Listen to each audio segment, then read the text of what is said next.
The World Food Programme estimates that 30 million people in Southern Africa are food insecure, meaning they don't know where their next meal is coming. That situation will continue at least until the next harvest in April. VOA's Mariama Diallo reports on what aid agencies are doing as some countries in Southern Africa face one of the most severe droughts in many years. Several provinces in South Africa have been declared drought disaster areas, threatening food shortages across the country. We should now be having pretty heavy rains. They have not happened. It's extremely hot where I am. The farmers, they can't yet plant their crops because there's no rain. Their livestock are dying. Speaking via Skype from Johannesburg, WFP's David Orr says Malawi, Zimbabwe and Madagascar are the worst-hit countries. He says the first task has been to help the most vulnerable. These are multi-million-dollar assistance programs.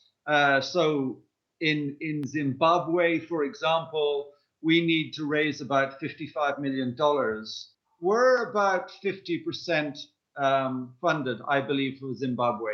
This is the big challenge, not just for WFP, but for all aid agencies.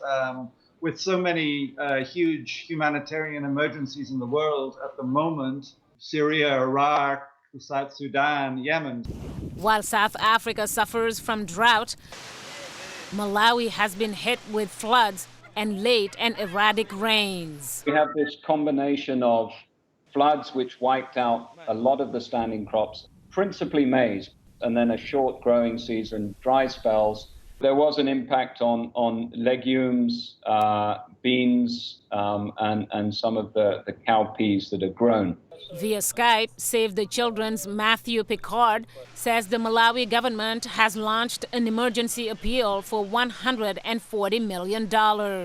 We're working with 450,000 of those people. Our response is $14 million, and it is predominantly looking at using cash transfers to vulnerable households to enable them to purchase food.